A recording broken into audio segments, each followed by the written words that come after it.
Mari kita berdoa sekali lagi. Kami bersyukur untuk ayah-ayah yang Tuhan berikan di dalam hidup kami, pribadi lepas pribadi.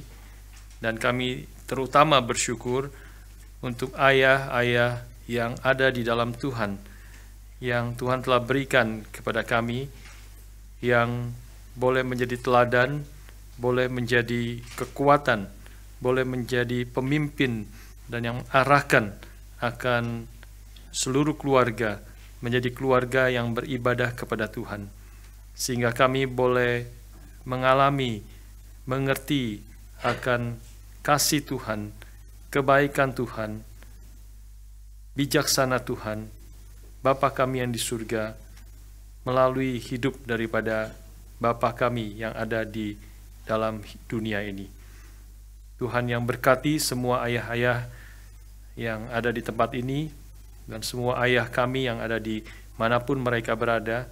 Tuhan yang terus pimpin dan beri kekuatan, beri hikmat, beri akan kuasa-Mu, sehingga mereka boleh dipakai oleh Tuhan di dalam keadaan apapun yang mereka hadapi, menjadi satu pemimpin yang membawa seluruh keluarga, bahkan memimpin di dalam gereja Tuhan, mengarahkan seluruh jemaat dan keluarga kami jadi keluarga yang beribadah kepada Tuhan. Terima kasih Bapa, saat ini kami siap untuk membaca dan merenungkan firman-Mu. Kiranya Roh-Mu yang kudus yang juga boleh memimpin kami mengerti akan apa yang Tuhan sedang nyatakan kepada kami. Berkati kami semua dan pimpin kami semua pada pagi hari ini. Di dalam nama Tuhan kami Yesus Kristus kami bersyukur dan kami berdoa. Amin. Silahkan duduk saudara sekalian. Saja kita membuka kembali Kejadian pasal yang ke-19. Saya akan melanjutkan pembacaan yang tadi kita sudah baca bersama-sama atau bergantian. Saya akan melanjutkan ayat-ayat ini mulai ayat 12 sampai ayat yang ke-29, supaya kita boleh mengerti akan keutuhan akan cerita ini, ya, khususnya cerita tentang Sodom dan Gomora. Kejadian 19, saya melanjutkan ayat ke-12. Lalu kedua orang itu, ini malaikat, ya, berkata kepada Lot, siapakah kaummu yang ada di sini lagi, menantu atau anakmu laki-laki, anakmu perempuan, atau siapa saja kaummu di kota ini? Bawalah mereka keluar dari tempat ini, sebab kami akan memusnahkan tempat ini, karena banyak keluh kesah orang tentang kota ini di hadapan Tuhan. Sebab itulah Tuhan mengutus kami untuk memusnahkannya. Keluarlah Lot, lalu berbicara dengan kedua bakal menantunya yang akan kawin dengan kedua anaknya perempuan. Katanya, bangunlah, keluarlah dari tempat ini, sebab Tuhan akan memusnahkan kota ini. Tetapi ia dipandang oleh kedua bakal menantunya itu sebagai orang yang berolok-olok saja. Ketika fajar telah menyingsing, kedua malaikat itu mendesak Lot supaya bersegera. Katanya, bangunlah, bawalah istrimu dan kedua anakmu yang ada di sini, supaya engkau jangan mati lenyap karena kedurjanaan kota ini. Ketika ia berlambat-lambat, maka tangannya, tangan istri dan tangan kedua anaknya dipegang oleh kedua orang itu, sebab Tuhan hendak mengasihani dia. Lalu kedua orang itu menuntunnya keluar kota dan melepaskannya di sana. Sesudah kedua orang itu menuntun mereka sampai keluar, berkatalah seorang, larilah, selamatkanlah nyawamu, janganlah menoleh ke belakang dan janganlah berhenti dimanapun juga di lembah Yordan. Larilah ke pegunungan supaya engkau jangan mati lenyap. Kata Lot kepada mereka, janganlah kiranya demikian Tuanku, sungguhlah hambamu ini telah dikaruniai belas kasihan di hadapanmu, dan Tuanku telah berbuat kemurahan besar kepadaku dengan memelihara hidupku. Tetapi jika aku harus lari ke pegunungan, pastilah aku akan tersusul oleh bencana itu sehingga matilah aku. Sungguhlah kota yang di sana itu cukup dekat kiranya untuk lari ke sana. Kota itu kecil, izinkanlah kiranya aku lari ke sana. Bukankah kota itu kecil? Jika demikian nyawaku akan terpelihara. Sahut malaikat itu kepadanya, Baiklah, dalam hal ini pun permintaanmu akan kuterima dengan baik, yakni kota yang telah kau sebut itu tidak akan kutunggang balikan. Cepatlah, larilah ke sana, sebab aku tidak dapat berbuat apa-apa sebelum engkau sampai ke sana. Itulah sebabnya nama kota itu disebut Zoar. Matahari telah terbit menyinari bumi ketika Lot tiba di Zoar. Kemudian Tuhan menurunkan hujan belerang dan api atas Sodom dan Gomora, berasal dari Tuhan dari langit, dan ditunggang balikannya lah kota-kota itu dan lembah Yordan dan semua penduduk kota serta tumbuh-tumbuhan di tanah. Tetapi istri Lot yang berjalan mengikutinya menoleh ke belakang lalu menjadi tiang garam. Ketika Abraham pagi-pagi pergi ke tempat ia berdiri di hadapan Tuhan itu dan memandang ke arah Sodom dan Gomora serta ke seluruh tanah lembah Yordan, maka dilihatnyalah asap dari bumi membumbung ke atas sebagai asap dari dapur peleburan. Demikianlah pada waktu Allah memusnahkan kota-kota di lembah Yordan dan menunggang balikannya kota-kota kediaman Lot, maka Allah ingat kepada Abraham, lalu dikeluarkannya lah Lot dari tengah-tengah tempat yang ditunggang balikan itu. Saudara sekalian, di National Geographic satu kali itu ada channel atau series yang berjudul Air Crash Investigation. Ya mungkin sebagian pernah nonton akan hal itu. Seri tentang, kita tahu dari judulnya saja sudah tahu ini adalah cerita tentang kapal yang akan tenggelam, yang akan menabrak, yang akan hancur, yang akan jatuh. Ya, Air Crash Investigation. Penonton sudah tahu apa yang terjadi, apa yang akan terjadi, meski biasanya dimulai dengan satu hari yang biasa, satu hari orang pilotnya mungkin bangun atau diceritakan dari salah satu penumpangnya, hari itu dia akan pergi meninggalkan keluarganya atau meninggalkan pacarnya atau meninggalkan kotanya dan sebagainya.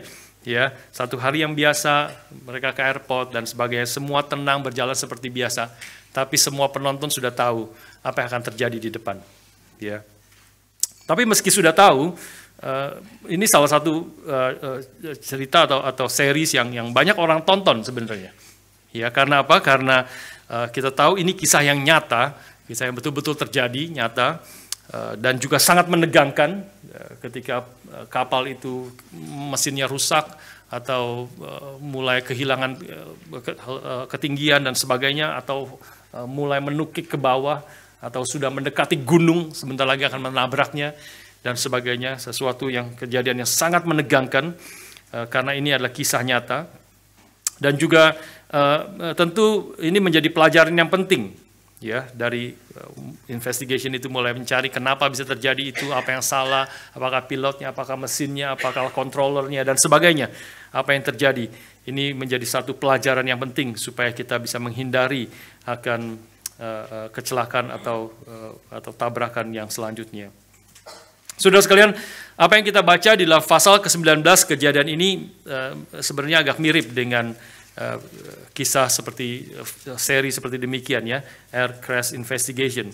Karena sebenarnya di dalam kejadian pasal yang ke-13 itu sudah mulai dikasih tahu akan apa yang akan terjadi dengan Sodom dan Gomora. Kita sudah membahas itu, kita sudah membaca itu. Misalnya saya ulangi ayat yang ke-10 pasal yang ke-13. Di situ sudah dikatakan, lalu Lot melayangkan pandangannya dan dilihatnya lah bahwa seluruh lembah Yordan banyak airnya seperti taman Tuhan, seperti tanah Mesir sampai Zoar. Hal ini terjadi sebelum Tuhan memusnahkan Sodom dan Gomora. Dan ayat ke-13 diberi penjelasan. Adapun orang-orang Sodom sangat jahat dan berdosa terhadap Tuhan. Jadi pasal yang ke-19 ini adalah seperti pesawat mulai kehilangan ketinggian, ya, mulai bumpy, mulai turun berapa ratus meter, ya. Mulai mati mesin, ya, mulai kepanikan ada di dalam pesawat itu, dan atau mulai turun ke bawah dan mulai sebentar lagi menabrak gunung. Nah, inilah yang terjadi di dalam kejadian pasal yang ke-19. Saudara sekalian, kita melihat tokoh di sini tentu adalah yang terus tokoh utama dari cerita ini pasal 19 adalah Lot. Ya, kita tahu Lot itu adalah keponakan Abraham. Dan kita sebelumnya sudah tahu dia seorang yang juga kaya dan berhasil, penuh banyak ternaknya sehingga bahkan ternaknya terlalu banyak. Abraham juga ternaknya banyak sehingga gembala-gembala mereka yang karyawan-karyawan mereka yang bekerja, gembala yang bekerja bagi kepada mereka mulai berantem, mulai berebut tanah, berebut rumput, berebut minuman dan sebagainya, sehingga dia berpisah dengan Abraham seperti pasal 13 yang tadi kita baca. Dan kemudian Lot memilih tempat yang subur di lembah sungai Yordan, di luar tanah perjanjian. Dia mulai keluar dari tanah perjanjian, dan sebenarnya tanah itu dekat dengan Sodom, itu di Zoar yang tadi kita baca, ya, itu dekat dengan Sodom ketika Lot kemudian lari. Dan kemudian tidak lama kemudian kita tahu bahwa akhirnya Lot dengan keluarganya itu akhirnya masuk ke Sodom dan tinggal di kota Sodom. Bahkan di dalam pasal 19 yang tadi kita baca, sekarang kita tahu bahwa Lot itu menjadi salah satu pemimpin di kota ini, kota Sodom. Dia duduk di pintu gerbang, artinya dia menjadi salah satu pemimpin dari kota itu. Ya. Saudara sekalian, dengan kata lain kita bisa melihat hidup Lot adalah hidup yang sudah berasimilasi secara penuh dengan penduduk kota Sodom ini, ya. Dia tinggal sudah nyaman seperti di situ. Putri-putrinya bahkan sudah bertunangan dengan pria-pria Sodom, sebentar lagi akan menikah mereka. Dan kita bisa simpulkan sebenarnya bahwa Lot itu hidupnya sebagai anak Tuhan, sebagai nanti kita lihat Petrus mengatakan dia adalah orang benar, tetapi dia hidupnya pasti sudah banyak kompromi ketika dia hidup nyaman di kota Sodom. Tidak bisa orang benar hidup di tengah-tengah kota yang begitu jahat dan kemudian hidup nyaman di tengah-tengahnya. Dan bahkan anak-anaknya sudah mau menikah dengan orang-orang Sodom. Pasti sudah banyak kompromi yang dia lakukan. Meskipun demikian, 2 Petrus pasal yang kedua sebenarnya mengatakan kepada kita bahwa meskipun dia nyaman di dalamnya, tetapi tetap di dalam jiwanya yang paling dalam ada kesulitan yang besar, ada penderitaan yang besar. 2 Petrus 2 ayat 7-8. Saya bacakan kepada saudara apa yang Rasul Petrus katakan tentang Lot di sini. Tetapi Tuhan menyelamatkan Lot, orang yang benar, disebut orang yang benar, yang terus-menerus menderita oleh cara hidup orang-orang yang tak mengenal hukum dan yang hanya mengikuti hawa nafsu mereka saja. Sebab orang benar ini, Lot ini, tinggal di tengah-tengah mereka dan setiap hari melihat dan mendengar perbuatan mereka yang jahat itu, sehingga jiwanya yang benar itu tersiksa. Ya. A righteous man who was distressed, NIV mengatakan. Ya. His righteous soul by lawless deeds his righteous soul was tormented, by the lawless deeds he saw and heard. Ya, jadi ini adalah kehidupan daripada Lot yang orang benar sebenarnya. Kita percaya khususnya dari apa yang Petrus katakan di sini, bahwa dia adalah anak Tuhan, dia sudah lahir baru, dia adalah orang benar, bahkan dikatakan, tetapi hidupnya begitu dekat dan menjadi hampir mirip dengan orang-orang kota di Sodom itu. Dia tidak mau meninggalkan Sodom, dan imannya kemudian menjadi tidak berdampak sama sekali. Kalau kita membaca di dalam tadi cerita itu, bahkan kepada orang-orang yang paling dekat, dia tidak bisa mempengaruhinya. Ya, istrinya tidak mau ikut lari waktu udah ditarik. Menantunya waktu Lot datang dan mengatakan Tuhan akan menghancurkan kota ini, lari segera bersama-sama dengan aku. Menantunya pikir he was joking. Ya, dia sedang bercanda saja. Ya. Jadi artinya perkataannya tidak dianggap serius, dan dia tidak pernah mengatakan tentang imannya, tentang Tuhan dan sebagainya. Ya, sehingga pada waktu dia memberi peringatan, ini kamu sedang bercanda ya, berolok-olok. saja. Derek Kinder, seorang teolog Perjanjian Lama, mengatakan Lot is a righteous man without a pilgrim spirit. Ya, maksudnya dia adalah orang benar tetapi tanpa jiwa semangat seorang musafir. Seorang musafir adalah seorang yang selalu hidupnya di dalam dunia ini, dia tidak pernah at home di dalam dunia ini. Ya, dia tahu, dia sadar dia ada di dalam dunia ini, dia tinggal di dalam dunia ini, tetapi jati dirinya dia bukan berasal daripada dunia ini. Jadi kalau kita anggap, bandingkan dengan hidup kita, itu selalu ilustrasinya adalah kita seperti orang yang di dalam dunia ini seperti TR, ya, temporary residence. Ya, kita tidak pernah menjadi PR. Ya, ada semangat itu, kesadaran itu.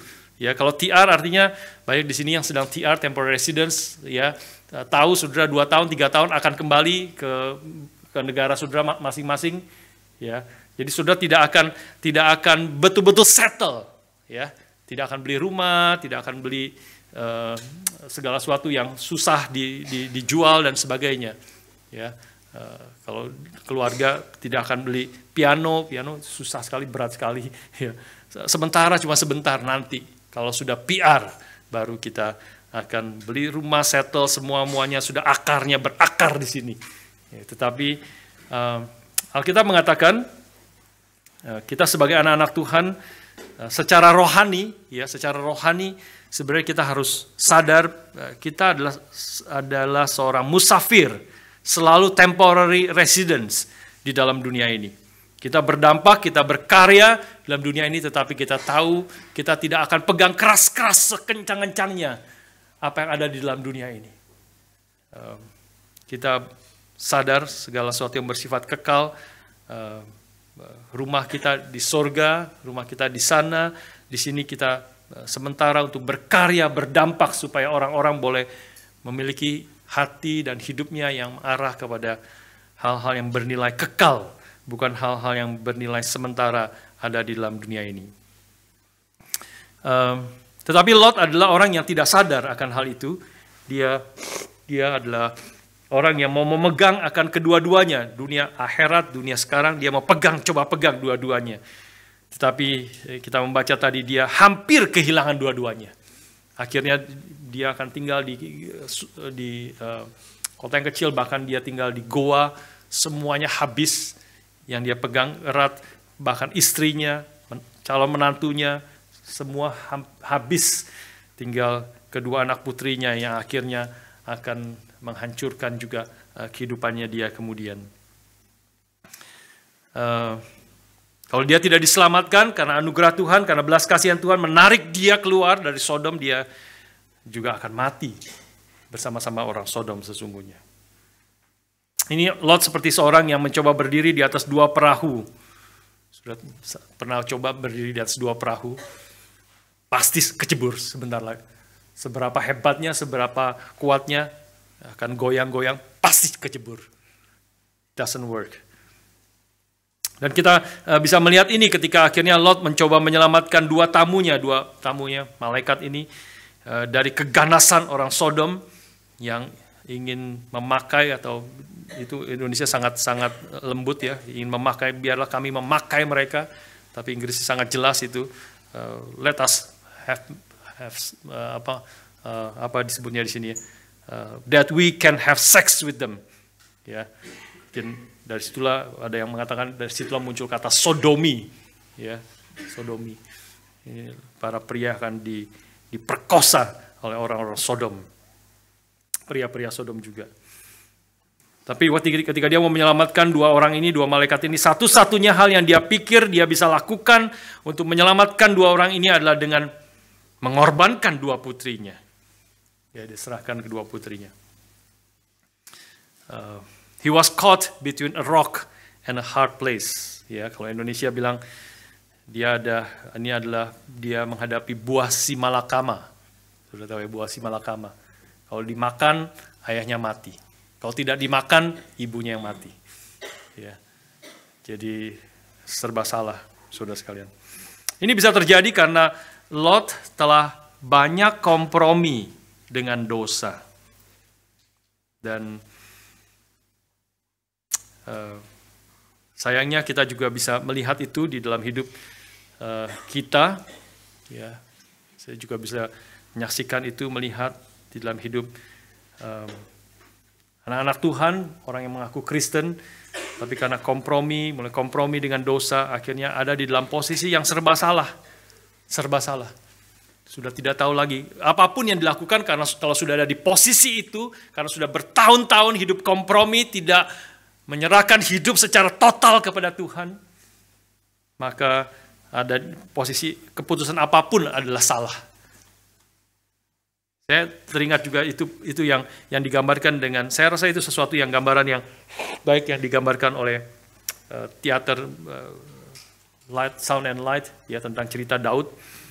Bagaimana Daud ketika akhirnya mengetahui bahwa Batsheba itu hamil, mengandung, maka bingunglah dia, kacaulah dia, dan dia menghampiri Batsheba dan tidak tahu apa yang harus dilakukan. Dan Batsheba kemudian mengatakan, saya harus kasih tahu suami saya, tahu Uria. Si Daud mengatakan dia larang itu karena apa? Karena kalau kamu kasih tahu, kamu akan menghancurkan segalanya. Ya, kalau engkau kasih tahu Uria, engkau akan menghancurkan saya sebagai raja yang sudah berzina, dan bukan hanya saya, bahkan bangsa Israel itu akan hancur karena saya adalah raja yang berkuasa. Bukan hanya demikian, mungkin Uria juga akan malu sekali, dan engkau dan bahkan bayi yang ada di kandunganmu, engkau mungkin akan mati di rajam batu. Jadi apa yang harus dilakukan? Ya. Daud berpikir, leave it to me, aku akan selesaikan ini. Dan dia selesaikan dengan membunuh Uria, melakukan dosa yang lebih besar. Dan pasti tidak selesai. Apapun yang dilakukan akan menjadi kesulitan yang besar sampai dia sungguh-sungguh bertobat. Dia sungguh-sungguh kembali kepada Tuhan. Meskipun ada konsekuensi daripada dosa, tapi itu adalah jalan satu-satunya. Ketika dia bertobat, menyerahkan diri kepada Tuhan dan memohon belas kasihan daripada Tuhan. Saudara sekalian, dari pelajaran ini kita boleh belajar satu hal yang pertama yang kita boleh mengingat di sini, belajar adalah mengikut Tuhan itu kita perlu total commitment. Tuhan menginginkan kita mengikut Dia dengan sepenuh hati, sepenuh jiwa, sepenuh kekuatan kita. Inilah yang Tuhan melalui malaikatnya katakan kepada Lot di dalam ayat 15 dan 17 sesungguhnya. Ya, 15-17. Ketika fajar telah menyingsing, kedua malaikat itu mendesak Lot supaya bersegera, katanya, bangunlah, bawalah istrimu dan kedua anakmu yang ada di sini supaya engkau jangan mati lenyap karena kedurjanan kota ini. Ketika ia berlambat-lambat, maka tangan istri dan tangan kedua anaknya dipegang oleh kedua orang itu, sebab Tuhan hendak mengasihani dia. Lalu kedua orang itu menuntunnya keluar kota dan melenyapkan dia di sana. Sesudah kedua orang itu menuntun mereka sampai keluar, berkatalah seorang, larilah, selamatkan nyawamu. Janganlah menoleh ke belakang dan janganlah berhenti dimanapun juga di lembah Yordan. Larilah ke pegunungan supaya engkau jangan mati dan lenyap. Apa yang dikerjakan di sini, malaikat ini mengatakan kepada Lot, mendesak Lot seolah-olah berkata, lari atau mati. Hanya dua pilihan. Lari mengikut Tuhan, lari taat kepada Tuhan, lari datang kepada Tuhan, atau engkau akan mati. Kita tahu ini bukan ancaman yang kosong, kita tahu apa yang terjadi dengan istri Lot kemudian, yang dia tidak sepenuh hati mengikut Tuhan, menoleh ke belakang, dan dia mati bersama-sama orang-orang di kota Sodom. Saudara sekalian, meski Lot tidak mati bersama istrinya, saya melihat hidup Lot itu struggle-nya di situ banyak terjadi di antara orang-orang yang mengaku Kristen. Ya, dan saya mau melihat hidup saya juga termasuk paling sedikit hidup saya, harap hidup saya yang dulu, ya, meskipun mungkin masih ada struggle sampai hari ini, tentang hati yang mendua. Ya, kita ingin menikmati, banyak orang Kristen ingin menikmati dua-duanya, both world. Ya, kita ingin hidup berkenan pada Tuhan. Paling sedikit kita kalau mati mau masuk surga. Ya, tapi juga kita mau menikmati hidup di dalam dunia ini. Ya, kenikmatan dunia ini kita ingin menikmatinya juga. Ya, dalam segala macam yang orang dunia ini katakan itu nikmat, dan kita juga ingin menikmati itu. Dan kita berada di dalam keadaan bahaya kehilangan keduanya. Paling sedikit saya waktu dulu pernah berpikir, yaitu saya percaya ini mewakili banyak di antara kita, bahwa kita banyak di antara di sini kan orang-orang baik. Ya. Orang-orang baik itu artinya kita bukan orang penjahat lah ya. Kita bukan penjahat. Kita bukan orang yang drug addict, ya. Kita bukan orang pemabuk. Kita bukan orang yang pukulin istri, gitu ya. Kita bukan orang yang penjudi dan sebagainya. Ya. Kita tanda kutip lah orang-orang baik, gitu. Tetapi kita tidak mau, banyak di antara kita juga, kita tidak mau sepenuh hati mengikut Tuhan, total komitmen kepada Tuhan. Kita tidak mau menyangkal diri, memikul salib setiap hari. Tuhan katakan, dan mengikut Kristus, terus mengikut Dia. Jalan di dalam seluruh aspek hidup kita mengikut Dia, kita mengasihi Tuhan dengan seluruh hati kita, seluruh jiwa kita, seluruh kekuatan kita. Kita kadang-kadang kita tidak mau gitu. Kita tidak mau menjadi orang jahat, tapi kita juga tidak mau sesungguh-sungguhnya memikul salib, mengasihi orang, tidak menghiraukan nyawa sedikit pun seperti Paulus katakan, asalkan aku bisa mencapai garis akhir, yaitu menyelesaikan pekerjaan yang Tuhan berikan kepadaku. Seperti Paulus tidak peduli hidupnya, kita rasa kita sangat peduli dengan hidup kita. Kita banyak memikirkan banyak hal, banyak kebutuhan, pikiran rumah, hidup keluarga, kenikmatan kita, hobi kita, terus menghabiskan waktu dengan hobi-hobi kita, macam-macam hobi yang berbeda-beda. Tapi kita yang sebenarnya kalau itu dibuang itu tidak akan merugikan pekerjaan Tuhan sama sekali, bahkan mungkin menguntungkan. Karena waktu yang kita habiskan tuh hobi kita itu mungkin bisa dipakai untuk mengasihi orang lain, untuk melayani Tuhan dan sebagainya. Saya teringat waktu pernah sekali bertahun-tahun yang lalu, waktu saya khotbah tentang eksposisi kitab Matius, dan berbicara tentang orang yang bekerja dari jam 6 pagi, ada orang kemudian bekerja jam 9, ada jam 12, kemudian jam 3 sore, dan terakhir jam 5 sore. Ya. Dan semua orang yang 5 sore itu mendapat 1 dinar. Yang kerja 6 pagi juga dapat 1 dinar. Memang sudah dealnya 1 dinar kepada yang jam 6 pagi. 1 dinar. Memang pekerjaan 1 hari itu, upah bekerja 1 hari. Tapi yang jam 5 itu bekerja hanya 1 jam, dan tetapi dia juga dapat 1 dinar. Nah, waktu itu saya pernah tanya kepada jemaat, kalau saudara suruh pilih yang ekstrim lah ya, jangan yang tengah-tengah lah, jangan pilih tengah-tengah. Hanya pilihannya 2, kamu mau kerjain jam 6 pagi atau jam 5 sore? Dapat 1 dinar dua-duanya. Kalau kita jujur, kita mau mengatakan kebanyakan jemaat jujur bilang, saya mau pilih yang jam 5 sore. Ya.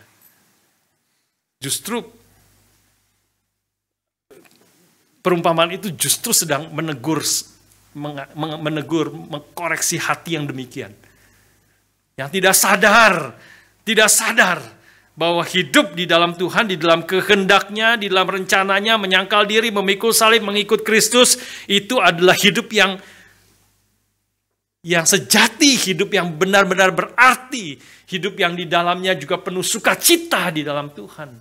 Kita ingin hidup sepanjang mungkin, hidup 11 jam hidup di dalam dunia ini. Kalau boleh sebelum saya mati, bahkan 1 menit sebelum saya mati, saya percaya Tuhan.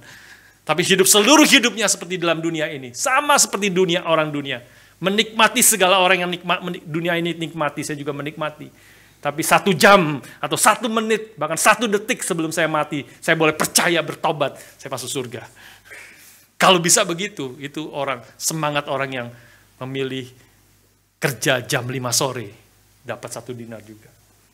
Artinya kita seperti yang C.S. Lewis katakan, itu kita seperti anak kecil yang bodoh, yang terus main di comberan, di selokan yang kotor. Kita main di situ senang, berkotor-kotor, berbau-bau di situ, tapi senang di situ. Dan kita tidak mau dipanggil keluar, tinggalkan tempat yang kotor, yang jorok, yang bau itu, tidak mau. Karena kita tidak pernah mengerti apa artinya holiday di pinggir pasir pantai yang putih, yang bersih. Kita tidak pernah mengerti. Saudara sekalian, Tuhan ingin kita mengikut Dia dengan total komitmen. Ya, dengan seluruhnya lari ikut kepada Tuhan, rencana Tuhan. Sudah bukan berarti seperti tadi contoh dari C.S. Lewis mengingatkan kita bahwa bukan berarti mengikut Tuhan itu adalah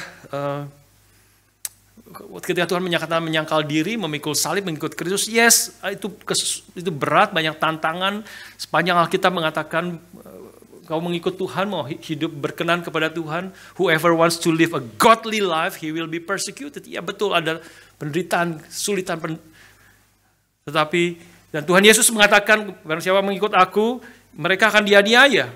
Seperti dunia menganiaya aku, dunia membenci aku, engkau akan dibenci oleh dunia. Karena engkau bukan berasal dari dunia. Engkau adalah musafir dalam dunia ini. Tetapi saudara sekalian, bukan berarti hidup yang demikian adalah hidup yang tanpa sukacita. Seperti contoh C.S. Lewis, justru engkau tidak mengerti sukacita yang ditawarkan Tuhan yang jauh lebih besar, jauh lebih limpah, yang sukacita yang tidak dikenal oleh dunia ini.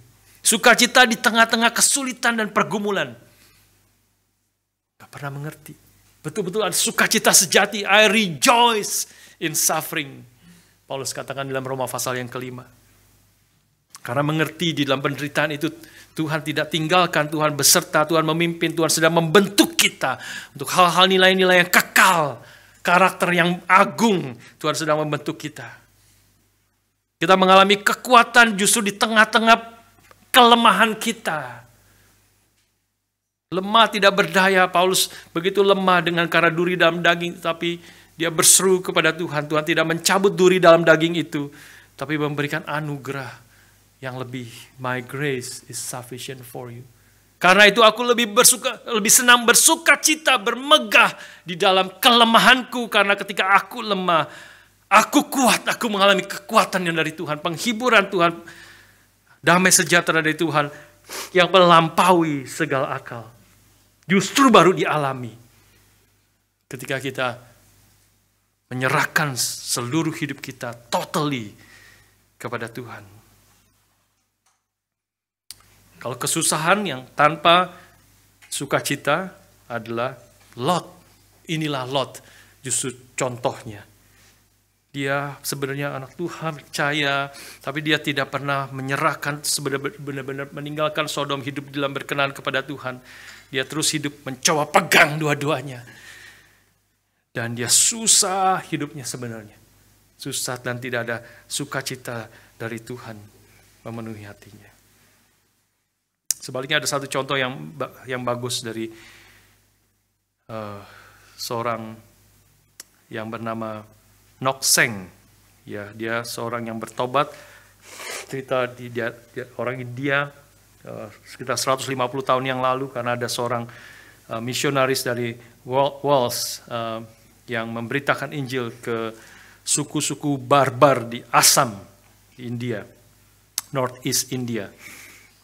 Dan banyak perlawanan, banyak bahaya, tapi ada seorang yang bernama Nokseng ini bertobat, dia percaya kepada Kristus, kemudian diikuti 2 istrinya dan 2 anaknya, seluruh keluarganya menjadi percaya kepada Tuhan.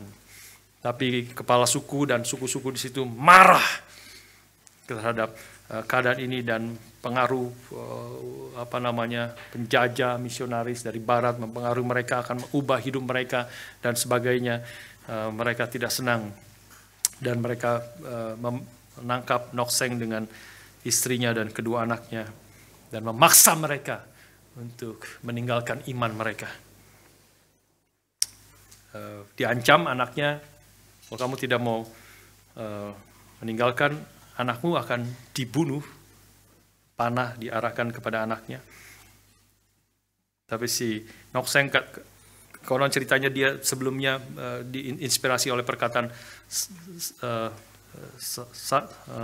Sandur Singh ya, yang misionaris sebelumnya, dia teringat perkataannya itu, maka dia mengatakan, I have decided to follow Jesus, no turning back, no turning back. Anaknya dibunuh dengan kalimat itu, ya. Lalu diancam, kalau kau tidak mau meninggalkan imanmu, bukan hanya anakmu, istrimu akan dibunuh juga. Panah diarahkan ke istrinya. Dia mengatakan bait yang kedua, though no one joins me, still I will follow. No turning back, no turning back. Istrinya dibunuh. Terakhir dia, kamu masih bisa ada kesempatan terakhir untuk menyelamatkan nyawamu sendiri. Meski anakmu, istrimu sudah mati. Asal kau meninggalkan imanmu. Maka dia mengatakan kalimat yang ketiga, the cross before me, the world behind me. No turning back, no turning back. Salib di depanku, dunia di belakangku. Kau maju terus mengikut Tuhan. Dan dia dibunuh seluruh Nok-seng dengan seluruh keluarganya dibunuh pada hari itu. Tetapi kepala suku yang membunuh dia melihat iman dari Nok-seng dan juga apa yang dia lakukan, bukan hanya mengorbankan seluruh istri, anaknya, bahkan dirinya sendiri, sangat tergerak dan Roh Kudus bekerja dalam hati kepala suku ini sehingga dia kemudian bertobat dan dia dengan seluruh suku di situ yang dia pimpin, banyak di antara mereka yang bertobat kembali kepada Tuhan. Saudara sekalian, itulah hidup yang, dan Alkitab cerita begitu banyak dalam sejarah tentang orang-orang yang totally committed untuk mengikut Tuhan, sandar kepada Tuhan. Ada kesulitan, ada pergumulan, bahkan ada harus mempertaruhkan nyawa kadang-kadang. Tapi Tuhan menyatakan anugerah, Tuhan bekerja dan memimpin hidup anak-anaknya bukan hanya di dalam dunia ini, tapi sampai selama-lamanya. Kembali ke teks kita di dalam bagian yang terakhir. Kita melihat di dalam ayat yang ke-7 sampai 29. Kemudian kita melihat di situ setelah Tuhan menghancurkan, membinasakan, mentunggang balikan Sodom dan Gomora. Maka ayat 27, ketika Abraham pagi-pagi pergi ke tempat ia berdiri di hadapan Tuhan itu, tempat di mana dia sebelumnya berdoa kepada Tuhan, dan memandang ke arah Sodom dan Gomora serta ke seluruh tanah lembah Yordan, maka dilihatnyalah asap dan bumi membumbung ke atas sebagai asap dari dapur peleburan. Demikianlah pada waktu Allah memusnahkan kota-kota di lembah Yordan dan menunggang balikan kota-kota kediaman Lot, maka Allah ingat kepada Abraham. Lalu dikeluarkannyalah Lot dari tengah-tengah tempat yang ditunggang balikan itu. Abraham pergi ke tempat dia berdiri, memandang dari atas, mungkin kelihatan lebih tinggi, melihat memandang Sodom dan Gomora. Mungkin dia berharap ada pertobatan saat-saat yang terakhir seperti kota Niniwe, yang akhirnya Tuhan tidak jadi menghancurkan kota itu. Tetapi tidak, ternyata dihancurkan, dan Tuhan, Abraham tahu bahwa hakim seluruh bumi itu tidak akan menghukum dengan tidak adil. Dia akhirnya tahu, meskipun dia bergumul, berinteraksi, bernegosiasi dengan Tuhan, tapi dia sadar bahwa kehendak Tuhan adalah yang benar, hakim yang adil itu tidak mungkin berlaku tidak adil. Pertanyaannya dari peristiwa ini kita bisa bertanya, atau banyak orang sebenarnya bertanya, apakah ini hanya gambaran Allah di dalam perjanjian lama? Kadang-kadang orang berpikir Allah di dalam perjanjian lama ini adalah Allah yang kejam, Allah yang tidak kompromi, Allah yang adil, dia adalah hakim yang akan menghukum siapapun yang akan melanggar hukum-hukumnya, perintah-perintahnya. Tetapi Allah perjanjian baru adalah Allah yang penuh anugerah, Allah yang penuh kasih. Tuhan Yesus yang tidak menghukum orang pemungut cukai, tidak menghukum perempuan yang ketangkapan berzina. Dia tidak menghukum orang-orang itu. Dia adalah Tuhan yang penuh kasih. Saudara sekalian, itu adalah gambaran yang keliru, cara melihat yang keliru dari apa yang digambarkan dalam Alkitab. Karena Tuhan Yesus sendiri di dalam Lukas pasal yang ke-17, dia mengatakan satu kalimat tentang apa yang akan dia lakukan ketika dia datang kedua kali, seperti apa yang Allah telah lakukan kepada Sodom dan Gomora. Lukas 17 ayat 28 mengatakan demikian. Demikian juga seperti yang terjadi di zaman Lot. Mereka makan dan minum, mereka membeli dan menjual, mereka menanam dan membangun. Tetapi pada hari Lot pergi keluar dari Sodom, turunlah hujan api dan hujan belerang dari langit dan membinasakan mereka semua. Demikianlah halnya kelak pada hari di mana Aku, anak manusia, menyatakan dirinya. Ya, dengan jelas menyatakan itulah yang akan terjadi juga di antara orang-orang yang tidak mengenal Tuhan. Allah di dalam perjanjian baru dan perjanjian lama adalah Allah yang sama sebenarnya. Allah yang adil, Allah yang tidak pernah kompromi dengan dosa, tetapi juga Allah yang penuh dengan anugerah. Kejadian pasal 19 yang kita baca ini juga menyatakan akan hal itu.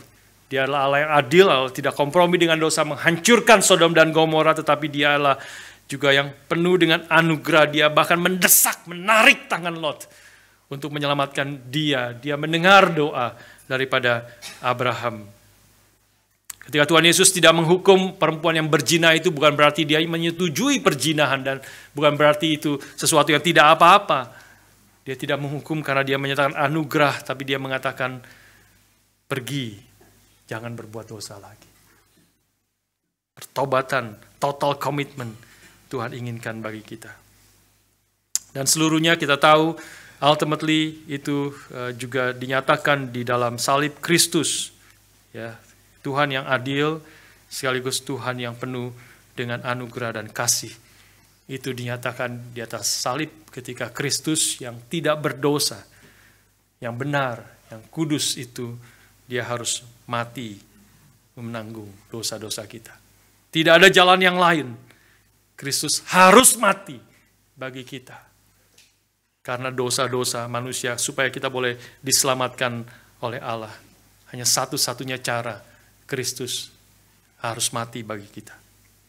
Saudara sekali, kita perlu mengerti ini. Kalau masih ada jalan yang lain, ya sebenarnya kalau masih ada cara lain Tuhan menyelamatkan kita selain daripada Kristus mati bagi kita, sebenarnya kematian Kristus menjadi doesn't make sense.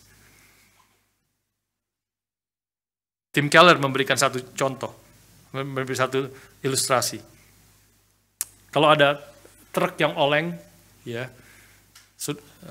dan kita lihat teman kita, saudara ada di situ misalnya, di jalan truk yang oleng dan truk itu ingin sebentar lagi menabrak saudara. Dan karena saya mengasihi saudara, saya lompat dan mendorong saudara supaya saudara tidak kena truk itu dan saya ketabrak truk dan saya mati. Maka saudara pasti akan bersyukur, berterima kasih untuk hal itu.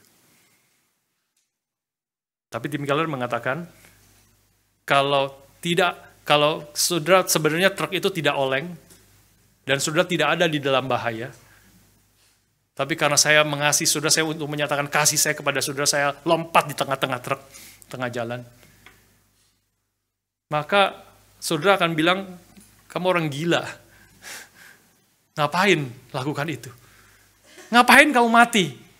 Kalau truk itu tidak sedang mau menabrak, saya tidak mau mati saya tidak ada di dalam bahaya maut karena truk itu. Jadi saudara sekalian, Kristus mati bagi kita karena itu adalah satu-satunya jalan untuk menyelamatkan kita.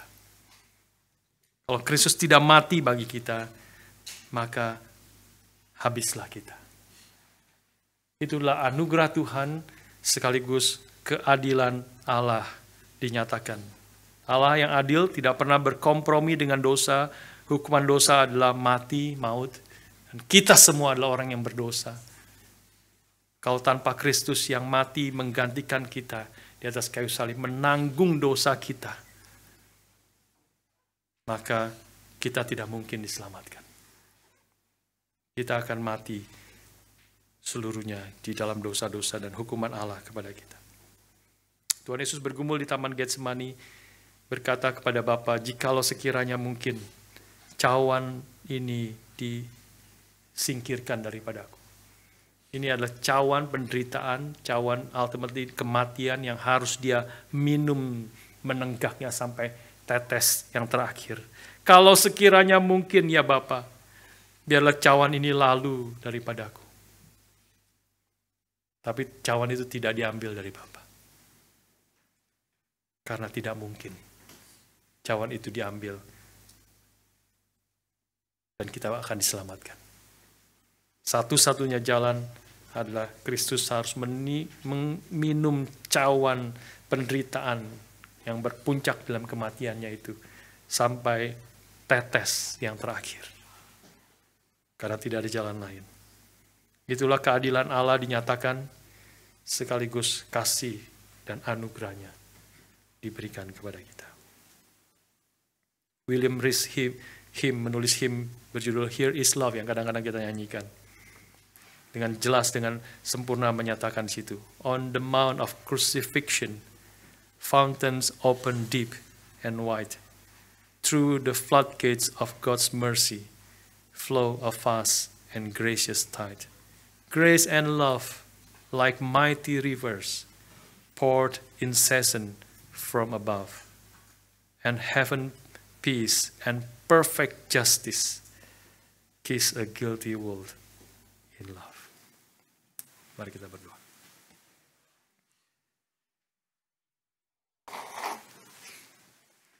Bapa di surga, kami bersyukur melalui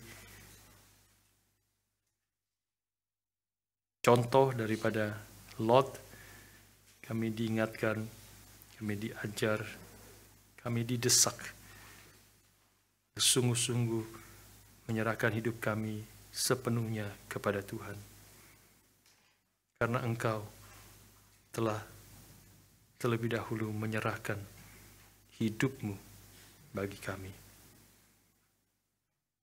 Kami bersyukur untuk keselamatan yang Tuhan berikan pada kami, dan ajar kami, tolonglah kami di tengah segala ketidaksempurnaan kami, di tengah segala kami kadang-kadang gagal, di tengah segala kadang-kadang hati kami melenceng. Tuhan kuatkan iman kami. Tuhan terus tarik hati kami, sehingga kami boleh memiliki hati yang ingin menyenangkan Tuhan di dalam seluruh aspek hidup kami, di dalam perkataan kami, perbuatan kami, dalam interaksi kami dengan istri, dengan suami, dengan anak-anak kami, di dalam interaksi kami dengan orang-orang.